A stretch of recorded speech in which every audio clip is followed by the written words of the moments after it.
ಪ್ರೀತಿಯ ವೀಕ್ಷಕರೇ, ನಿಮ್ಮೆಲ್ಲರಿಗೂ ನಮಸ್ಕಾರ. ನಾನು ಕೆಜೆ ಹಳ್ಳಿ ಸುರೇಶ್.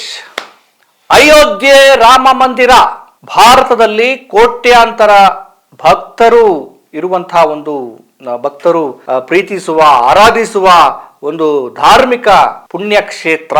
ಇದೀಗ ಅಂತಹ ಧಾರ್ಮಿಕ ಪುಣ್ಯಕ್ಷೇತ್ರದಲ್ಲಿ ಹಣದ ಭ್ರಷ್ಟಾಚಾರ ನಡೆದಿದೆ. ಕೋಟ್ಯಾಂತರ ರೂಪಾಯಿ ಜನರು ಕೊಟ್ಟಿರುವಂತಹ ದೇಣಿಗೆ ಹಣ ಗುಳುಮಾಗಿದೆ. ಅಯ್ಯೋ ರಾಮ, ಏನಪ್ಪಾ ನಿನ್ನ ದುಡ್ಡನ್ನೂ ಬಿಡ್ತಾ ಇಲ್ಲ ಇವರು. ರಾಮನ ಹೆಸರಲ್ಲಿ ಅಧಿಕಾರಕ್ಕೆ ಬರೋದು, ಈಗ ರಾಮನ ಹಣ ನುಂಗಿದವ್ರು ಯಾರು? ಜನರು ಭಕ್ತಿಯಿಂದ ಪ್ರೀತಿಯಿಂದ ಹರಕೆ ಏನೇನೋ ಭಾವನೆಗಳನ್ನ ಇಟ್ಕೊಂಡು ಹುಂಡಿಗೆ ಹಾಕೋದು, ದೇಣಿಗೆ ಕೊಡೋದು ಅಂತ ಹೇಳಿ ಮಾಡ್ತಾರೆ. ಆದ್ರೆ ಅಂತಹ ಹಣವನ್ನ ಸರಿಯಾದ ಕಾರ್ಯಕ್ಕೆ ಸರಿಯಾದ ಸ್ಥಳಕ್ಕೆ ಅಕೌಂಟಬಿಲಿಟಿಯಾಗಿ ಪಾರದರ್ಶಕವಾಗಿ ಸರ್ಕಾರಕ್ಕೆ ಸಂಬಂಧಪಟ್ಟ ಸಂಸ್ಥೆಗೆ ತಲುಪಬೇಕಾಗಿರುವಂತಹ ರಾಮನ ಹಣ ಈಗ ರಾಮನ ಹೆಸರಿನಲ್ಲಿ ಕಳ್ಳತನ ಮಾಡಿರುವಂತ ಕದೀಮರ ಕಿಸೆಗೆ ತಲುಪಿದೆ. ಹಾಗಿದ್ರೆ ಆ ಕದೀಮರು ಯಾರು? ಶ್ರೀರಾಮನ ಹಣವನ್ನೇ ನುಂಗು ಬಿಟ್ರಲ್ಲ ಇವರು. ರಾಮ ಅಂದ್ರೆ ಜೀವ ಬಿಡುವಂತಹ ಭಾವನೆ ಇರುವಂತಹ ಆ ಪುಣ್ಯದ ನೆಲದಲ್ಲಿ ರಾಮನ ಹಣವನ್ನ ನುಂಗಿದವ್ರು ಯಾರು, ತಿಂದವ್ರು ಯಾರು? ಇನ್ನೊಂದು ವಿಚಾರ ಏನು ಅಂದ್ರೆ ಸ್ನೇಹಿತರೆ, ಈ ವಿಚಾರ ನಡೆದಿದ್ದು ನಿಜ ಆಗಿದ್ರು ಕೂಡ ಒಂದಷ್ಟು ಮಾಧ್ಯಮಗಳು ಇದ್ರ ಬಗ್ಗೆ ಸುದ್ದಿನೂ ಮಾಡಿರ್ಲಿಲ್ಲ, ದನಿ ಕೂಡ ಎತ್ತಿರ್ಲಿಲ್ಲ. ಇದು ತಡವಾಗಿ ಬೆಳಕಿಗೆ ಬಂದಿದೆ. ಯಾವಾಗ ಉತ್ತರ ಪ್ರದೇಶದ ಮಾಜಿ ಮುಖ್ಯಮಂತ್ರಿ ಅಖಿಲೇಶ್ ಯಾದವ್ ಸುದ್ದಿಗೋಷ್ಠಿಯನ್ನು ನಡೆಸಿ ಈ ಬಗ್ಗೆ ದನಿ ಎತ್ತಿದಾಗ, ನ್ಯಾಯಾಲಯಕ್ಕೆ ಮನವಿ ಮಾಡಿಕೊಂಡಾಗ, ಇದ್ರ ಬಗ್ಗೆ ಸ್ವಯಂ ಪ್ರೇರಿತ ದೂರನ್ನ ದಾಖಲಿಸಿಕೊಂಡು ನ್ಯಾಯಾಲಯ ತನಿಖೆಯನ್ನು ನಡೆಸಲೇಬೇಕು ಅಂತೇಳಿ ಅವರು ಮನವಿ ಮಾಡಿಕೊಂಡಾಗ ಸತ್ಯಾಂಶ ಬೆಳಕಿಗೆ ಬಂದಿದೆ. ಸ್ನೇಹಿತರೆ, ಒಂದು ಕಡೆ ರಾಮನ ಹೆಸರಿನಲ್ಲಿ ಭಾವನೆಗಳನ್ನ ಬಳಕೆ ಮಾಡಿಕೊಂಡು ಅಲ್ಲೊಂದು ದೊಡ್ಡ ದೇಗುಲವನ್ನ ಕಟ್ಟಿದ್ರು. ಓಕೆ, ಜನರ ಧಾರ್ಮಿಕ ಭಾವನೆಗಳನ್ನ ಗೌರವಿಸೋಣ. ಅಲ್ಲೊಂದು ದೊಡ್ಡ ರಾಮ ಮಂದಿರ ಕೊನೆಗೂ ನಿರ್ಮಾಣ ಆಯ್ತು. ಈ ಬಿಜೆಪಿಗರದ ಕತೆ ಹೇಳ್ಬೇಕಲ್ಲ, ಪ್ರತಿ ಸಲ ಚುನಾವಣೆ ಬಂದಾಗ್ಲೂ ಕೂಡ ನೀವು ಬಿಜೆಪಿಗೆ ಓಟ್ ಹಾಕಿ ನಾವು ರಾಮ ಮಂದಿರ ಕಟ್ತೀವಿ, ನೀವು ಬಿಜೆಪಿಗೆ ಓಟ್ ಹಾಕಿ ರಾಮ ಮಂದಿರ ಕಟ್ತೀವಿ ಅಂತ ಹೇಳಿದ್ರು. ಕೊನೆಗೂ ಕೂಡ ಅದನ್ನ ಕಟ್ಟಿಬಿಟ್ರು. ರಾಮ ಮಂದಿರ ಕಟ್ಟಿ ಆದ್ಮೇಲೆ ಇವರಿಗೆ ಬೇರೆ ವಿಷಯಗಳಿಲ್ಲ, ಆಮೇಲೆ ಬೇರೆ ಬೇರೆ ವಿಚಾರಗಳು ತೆಗಿತಾರೆ, ಅದು ಬೇರೆ ಪ್ರಶ್ನೆ.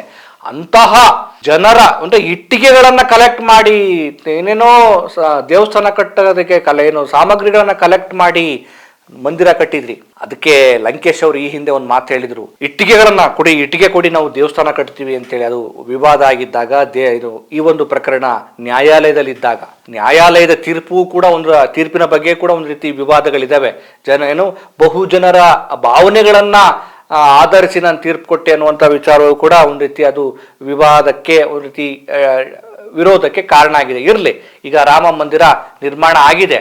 ನಿರ್ಮಾಣ ಆಗದೆ ಹಿಂದಿನ ಸಂದರ್ಭದಲ್ಲಿ ಈ ಬಿಜೆಪಿಗರು ಇಟ್ಟಿಗೆಗಳನ್ನ ಕೊಡಿ ನಾವು ರಾಮ ಮಂದಿರ ಕಟ್ತೀವಿ ಅಂತೇಳಿ ಒಂದು ದೊಡ್ಡ ಆಂದೋಲನ ಮಾಡಿದ್ರಲ್ಲ, ಜನರ ಮತಗಳನ್ನ ಸೆಳೆಯೋದಕ್ಕೆ. ಆ ಸಂದರ್ಭದಲ್ಲಿ ಪತ್ರಕರ್ತ ಪಿ ಲಂಕೇಶ್ ಅವರು ಒಂದು ಮಾತು ಹೇಳಿದ್ರು, ಇಟ್ಟಿಗೆ ಪವಿತ್ರವಲ್ಲ ಜೀವ ಪವಿತ್ರ ಅಂತ. ಅಂದ್ರೆ ಈ ಬಿಜೆಪಿಗರಿಗೆ ಏನು ಅಂದ್ರೆ ಒಂದು ವಸ್ತು ಸಿಕ್ಕರು ಸಾಕು ಅದಕ್ಕೊಂದು ಭಾವನೆ, ಧಾರ್ಮಿಕ ಭಾವನೆ ತುಂಬೋದು, ಅದರ ಮೂಲಕ ಓಟನ್ನ ಗಳಿಸ್ಕೊಳ್ಳೋದು. ಯಾಕೆ ಈ ವಿಚಾರ ಹೇಳ್ತಿದ್ದೀನಿ ಅಂದ್ರೆ, ಅಂತಹ ಕೋಟ್ಯಾಂತರ ಜನರ ಭಾವನೆಗಳನ್ನ ಒಳಗೊಂಡಿರುವಂತಹ ಪುಣ್ಯ ಕ್ಷೇತ್ರದಲ್ಲಿ ಕಳತನ ಆಗುತ್ತೆ ಅಂತಂದ್ರೆ ಅದು ಕೋಟಿಗಟ್ಟಲೆ ಕಳತನ ಆಗಿದೆ.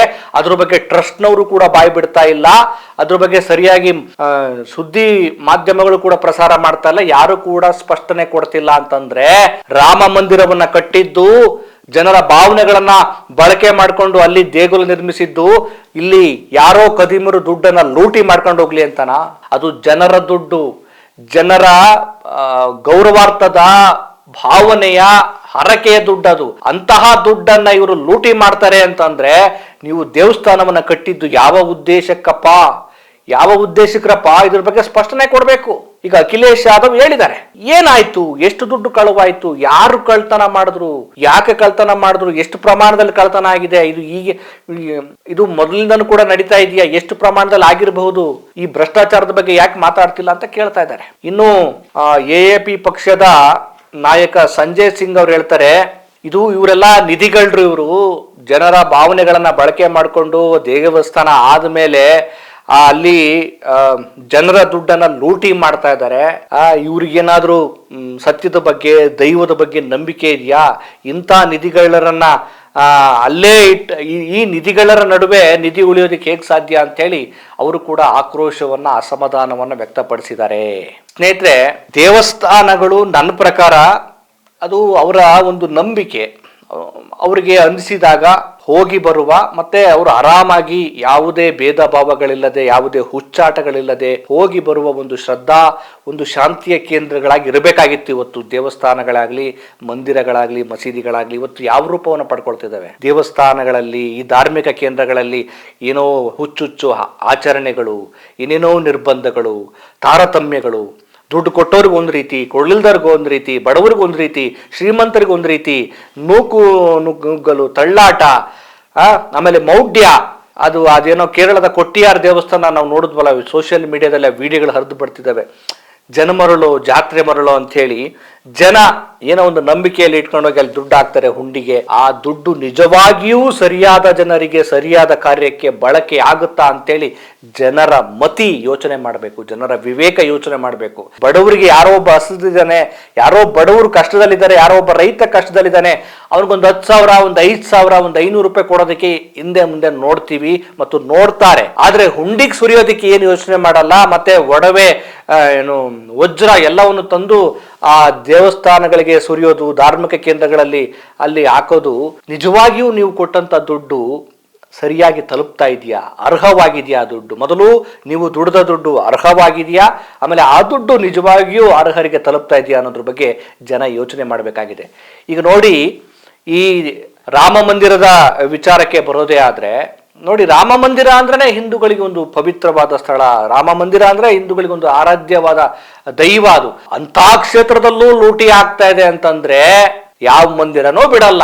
ದೇಶ ಏನು, ದೇವಸ್ಥಾನ ಬೇಕು ಅಷ್ಟೇ. ಇವತ್ತು ದೇವಸ್ಥಾನಗಳು ಯಾವ ರೂಪವನ್ನ, ಯಾವ ಸ್ವರೂಪವನ್ನ ಪಡ್ಕೊಳ್ತಿದ್ದಾವೆ ಅಂದ್ರೆ, ಇವತ್ತು ದೇವಸ್ಥಾನಗಳು ಒಂದು ರೀತಿಯ ವ್ಯವಹಾರದ ತಾಣಗಳಾಗಿದ್ದಾವೆ. ಅಲ್ಲಿ ಧಾರ್ಮಿಕತೆ, ಅಲ್ಲಿಂದ ಶಾಂತಿ, ಅಲ್ಲೊಂದು ಮೌನ, ಅಲ್ಲೊಂದು ಸಾಮರಸ್ಯ, ಅಲ್ಲೊಂದು ಏನೋ ಒಂದು ಸಾಕ್ಷಾತ್ಕಾರ ಆಗುವಂತಹ ಒಂದು ದೈವಿಕತೆ ಇರಬೇಕಾದಂತ ಇವತ್ತು ಕೇಂದ್ರಗಳು, ಧಾರ್ಮಿಕ ಕೇಂದ್ರಗಳು ಇವತ್ತು ವ್ಯವಹಾರದ ಕೇಂದ್ರಗಳಾಗ್ತಿದ್ದಾವೆ, ಲೂಟಿಯ ಕೇಂದ್ರಗಳಾಗ್ತಿದ್ದಾವೆ, ಹಣದ ಅಡ್ಡೆಗಳಾಗ್ತಿದ್ದಾವೆ.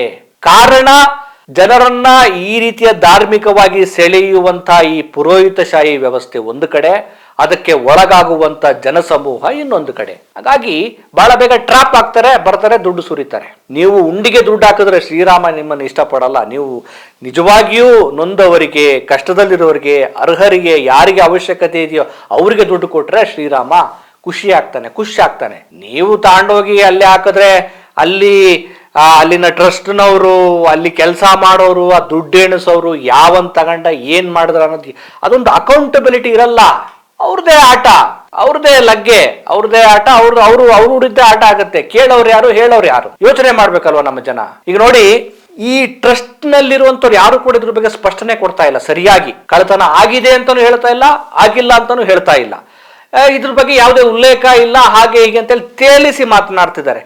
ಅವ್ರು ಯಾರೋ ಒಬ್ಬಿದ್ದಾರೆ, ಚಂಪತ್ ರಾಯ್ ಅಂತೇಳಿ, ಏನು ರಾಮ ಮಂದಿರದ ದೇವಸ್ಥಾನದ ಟ್ರಸ್ಟ್ನ ಕಾರ್ಯದರ್ಶಿ ಅಂತೆ. ಅವರು ಇದ್ರ ಬಗ್ಗೆ ಸ್ಪಷ್ಟನೆ ಕೊಡ್ತಾ ಇಲ್ಲ. ನಾವು ಎಣಿಕೆ ಕಾರ್ಯ ಮುಂದುವರೆದಿದೆ ಅಂತ. ಎಣಿಕೆ ಕಾರ್ಯ ಮುಂದುವರಿಲಿ ಸ್ವಾಮಿ, ನೀವು ಎಣಿಸ್ತಾ ಇರ್ತೀರ. ಜನ ಬಂದು ದುಡ್ಡು ಹಾಕಿದ್ರೆ ಎಣಿಸಕ್ಕೆ ನಿಮಗೆ ಸಮಸ್ಯೆ. ಆದ್ರೆ ನೀವು ಎಣಿಕೆ ಮಾಡುವಂತ ಪ್ರಕ್ರಿಯೆ ಎಷ್ಟು ಪಾರದರ್ಶಕವಾಗಿದೆ, ಈ ದುಡ್ಡನ್ನು ಎಣಿಸುವ ಸಂದರ್ಭದಲ್ಲಿ ಯಾರೆಲ್ಲ ಇರ್ತೀರಿ, ಅದು CCTVಯಲ್ಲಿ ರೆಕಾರ್ಡ್ ಆಗ್ತಾ ಇದೆಯಾ, ಅದನ್ನ ಗಮನಿಸೋರು ಯಾರು, ಯಾರ ಗಮನಕ್ಕೆ ತರ್ತಿದ್ದೀರಿ, ಯಾರು ಅಧಿಕಾರಿಗಳಿದಾರ, ಯಾರಾದ್ರೂ ನಂಬಿಕಸ್ಥ ಜನರಿದಾರ, ಎಷ್ಟು ಹಣ ಎಣಿಕೆ ಆಗುತ್ತೆ, ಆ ದುಡ್ಡು ಎಷ್ಟು ಹೋಗುತ್ತೆ ಬ್ಯಾಂಕಿಗೆ, ಆಮೇಲೆ ಆ ದುಡ್ಡು ಎಲ್ಲಿಗೆ ಹೋಗುತ್ತೆ, ಆ ದುಡ್ಡು ಸರ್ಕಾರಕ್ಕೆ ಹೋಗುತ್ತಾ ಅಥವಾ ಇವರ ಮನೆಗಳಿಗೆ ಹೋಗುತ್ತಾ, ಇವರ ತಿಜೋರಿಗಳಿಗೆ ಹೋಗುತ್ತಾ, ಎಲ್ಲೋಗುತ್ತೆ, ಎಣಿಕೆ ಆಗುತ್ತೆ ನಿಜ, ಸ್ಪಷ್ಟನೆ ಕೊಟ್ಟಿಲ್ಲ. ಒಂದು ಕಡೆ ಜನ ಮರಳೋ ಜಾತ್ರೆ ಮರಳೋ, ಇನ್ನೊಂದು ಕಡೆ ಯಾರ್ದೋ ದುಡ್ಡು ಎಲ್ಲಮ್ಮನ ಜಾತ್ರೆ ಅನ್ನಂಗೆ ಶ್ರೀರಾಮನ ಹೆಸರಲ್ಲಿ ದುಡ್ಡು ಕಲೆಕ್ಟ್ ಮಾಡ್ತಾರೆ. ಅಲ್ಲಿ ಜನ ಬಂದು ದುಡ್ಡು ಹಾಕ್ತಾರೆ, ಇವರು ಶ್ರೀರಾಮನ ಹೆಸರಲ್ಲಿ ಜಾತ್ರೆ ಮಾಡ್ತಾರೆ. ಏನ್ರಿ ಇದು ನಮ್ಮ ದೇಶ? ಈ ಒಂದು ಕಡೆ ಜನ ಹಸಿವಿನಿಂದ, ಹಣದ ಸಮಸ್ಯೆಯಿಂದ, ಅನೇಕ ಸಮಸ್ಯೆಗಳಿಂದ ಒದ್ದಾಡ್ತಾ ಇದ್ದಾರೆ. ದೇವ್ರು ಅಂತೇಳಿ ದೇವ್ರಿಗೆ ದುಡ್ಡು ಹಾಕ್ತಾರೆ. ದೇವ್ರು ದುಡ್ಡು ತಗೊಳ್ಳಲ್ಲ, ನಿಮ್ ದೇವ್ರಿಗೆ ದುಡ್ಡು ಬೇಕಾಗಿಲ್ಲ. ಇಲ್ಲಿ ಇರ್ತಾರಲ್ಲ, ಸುತ್ತಮುತ್ತ ಇರ್ತಾರಲ್ಲ, ಅವ್ರು ಆರಾಮಾಗೆ. ತಿರುಪತಿ ತಿಮ್ಮಪ್ಪನ ಟ್ರಸ್ಟ್ಗೆ ಸಂಬಂಧಪಟ್ಟಂಗೆ ಬಹಳ ವಿವಾದಗಳು ಕೇಳ್ಬರ್ತಿದಾವಲ್ಲ, ಎಷ್ಟೋ ಕೋಟ್ಯಾಂತರ ದುಡ್ಡು ಭ್ರಷ್ಟಾಚಾರ ಆಗಿದೆ ಅಂತೇಳಿ. ನಮ್ಮ ಶ್ರೀಕೃಷ್ಣ ದೇವರಾಯನೇ ತಿರುಪತಿ ತಿಮ್ಮಪ್ಪನಿಗೆ ದುಡ್ಡನ್ನ ಏನು ನಾಣ್ಯಗಳನ್ನ ಕೊಟ್ಟರು ಅಂತ. ಆದ್ರೆ ಅದೆಲ್ಲ ಇಲ್ವಂತೆ. ಈಗ ಧಾರ್ಮಿಕ ಕೇಂದ್ರಗಳು ಸಂಪತ್ತಿನ ಕೇಂದ್ರಗಳಾಗಿದ್ವು ಮೊದಲು.